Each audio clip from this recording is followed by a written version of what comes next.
I'm going to be talking about what's currently going on in the My Hero manga, so if you only follow the anime and you don't want to know what's going to happen, I suggest you check out now. Alright, so this is going to be the follow-up to my previous video that I made on the theory that rides on the series continuing, basically. If the series does continue, I theorize that it's going to go into like a second half, similar to how like One Piece did, and I'm thinking that Horikoshi might take a page out of Oda's book with My Hero here and do the same thing, or at least I hope that he does. Instead of going to the New World, like in One Piece, they're going to be going to none other than the United States. And don't you think that that would really freshen up the series, especially for like a second half of it? Okay, so now let's just figure out how we're getting to the United States and why it's very likely, in my opinion, that if something like this does happen, they're going to be going there for sure. So I theorize at this point in the series, Shigaraki has won,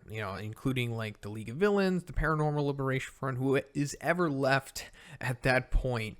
They are going to take over Japan completely. So let's get into what the landscape is going to be looking like here going into the second half, or should I just say the fallout of this arc with Shigaraki winning.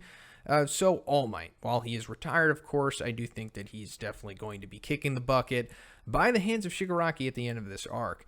If you really think about it, Izuku doesn't have like concrete motivation to be going after Shigaraki, really. I mean, of course, other than him being the number one villain and the, eternal opposite to One for All, as well as the little incident that they had in the mall at the end of season 2, but it's really like, what's really giving us that extra incentive to buy this pay-per-view? And it's going to be the death of All Might that is going to seal the deal on that. Because if Shigaraki takes out All Might, Deku witnesses it, then that's like, oh my god, you killed my master, I'll never forgive you. And also gives us the readers more incentive to, like I said, want to buy that pay-per-view. But then we go to Endeavor. And I think that he is definitely going to be kicking the bucket here too. And I think he's going to die at the hands of Dabi. Like, Dabi is going to reveal that he is, of course, Toya. We're going to get the big revelation. And then he is going to off Endeavor somehow. And then that brings us to Shoto. And Shoto, just like Izuku, needs that hardcore motivation going in to the finale of the series. And he needs his big bad final villain as well. And that's going to be Dabi. His brother, his evil brother, is his final villain. Isn't that awesome? And also, it's like he killed Endeavor, so that's Shoto's All Might pretty much. So then we're coming to Hawks here, and we saw that Hawks' back was completely nuked by Dabi. It was mentioned by Dark Shadow to let us know that, oh wow, it's possible that Hawks no longer has access to his quirk because it revolved around his wings, which he no longer has, and his back is completely wrecked, and it doesn't seem like he's going to grow them back, so we might have like Mirio number 2 here with Hawks. So he's definitely not going to be a billboard hero anymore, and Hawks might just have a sad second half of this series until like Eri rewinds him or something. I don't know. But anyway, we're coming to Best Jeanist. And I'm thinking that Best Jeanist is definitely dead too. Like, I know it was up for debate at this point, but considering that the lengths that Hawks has went, I'm thinking that he legitimately took out Best Jeanist here, and I think Best Jeanist needs to die as well for Bakugo. Yes, that brings us to the final member of the big three here. He also needs motivation going into the second half of this series, just like Izuku and Shoto, and that's going to be Best Jeanist, because remember, Bakugo wanted to tell Best Jeanist what his hero name was before this arc started, so like that was supposed to be crucial character development for Bakugo, but now he's not going to get it.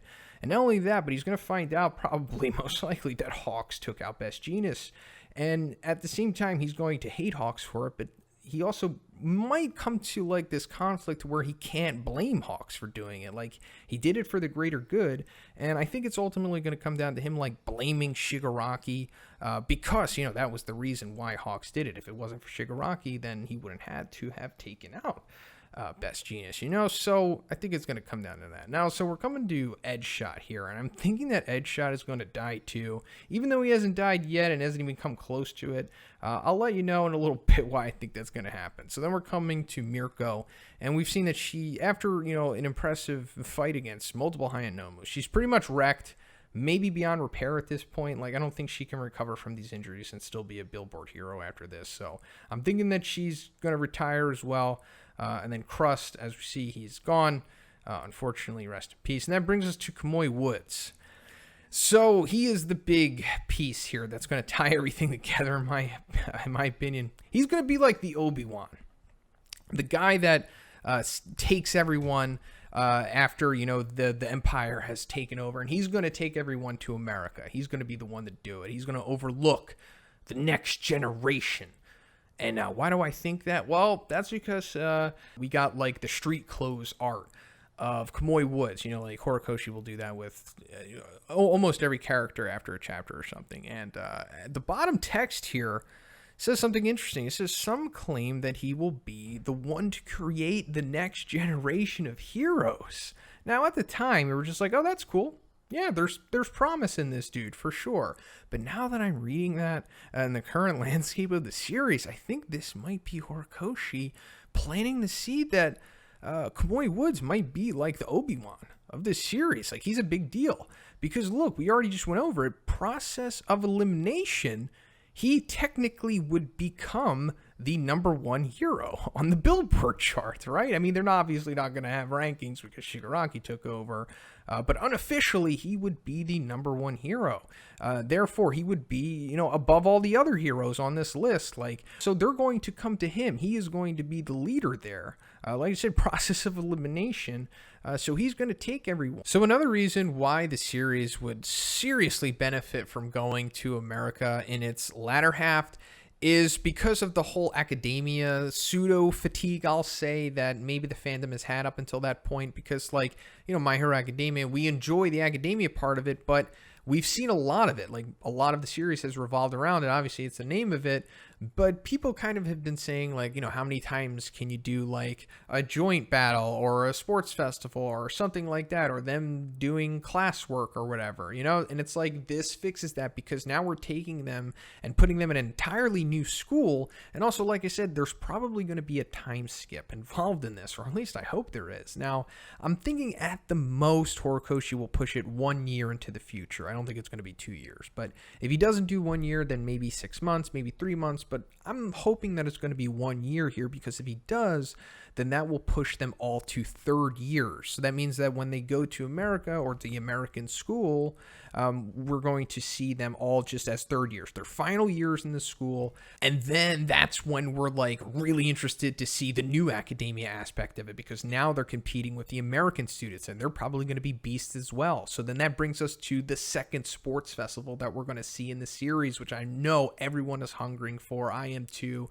We all want to see that happen, and this is the best place for it to happen. And this is also a great way to show off all of the power-ups that everyone has had, after the time skip, because that's also a great way to just bring up all of the characters' lagging spots, give them character development that they needed, just, power level everyone off panel, and then show it off in the sports festival. Give everyone their little 15 seconds or 15 minutes even, and I think the entire fandom would love that. And we can ultimately, boil down to a top 8 or top 16 tournament like they did in the original one, and then we can get some matches that we've always wanted. Maybe we can have a true Shoto versus Bakugo fight where we have a real outcome to it, because remember the finale of the original sports festival, it was basically a draw, I guess we'll say, or just a no contest.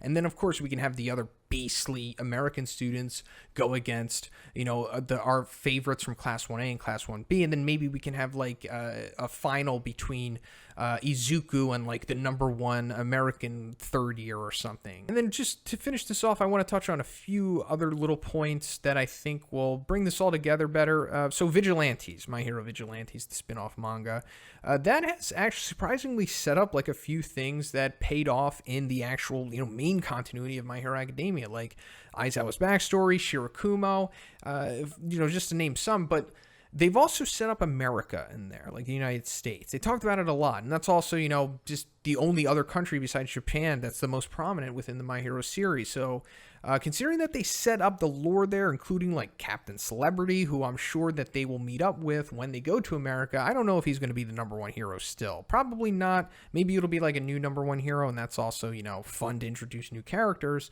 But I think they'll at least meet him and maybe get some mentorship from him or something. I think he will come back into the series.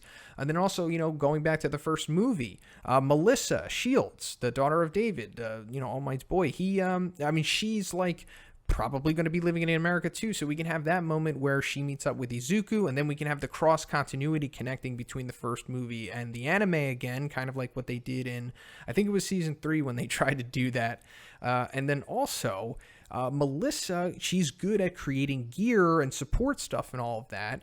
Maybe Hatsume comes to America too. They meet up and then they work together and make some crazy new OP gear for third year Izuku. You know, that takes that to the next level. And also in Class 1B, we have Pony. She is like straight up from America, so there could be a storyline with her there as well. Oh man, the possibilities are endless, and it just could be so much fun, and I just hope Horikoshi decides to do this. Let me know what you guys think about this in the comments. Do you want to see it go to America? Where do you see it going? Let me know. But if you liked the video, guys, please give it a like. I also have a Patreon that gives you extra weekly Q&A, and if you haven't already, please subscribe as well. Have a great day, and I'll see you in the next one.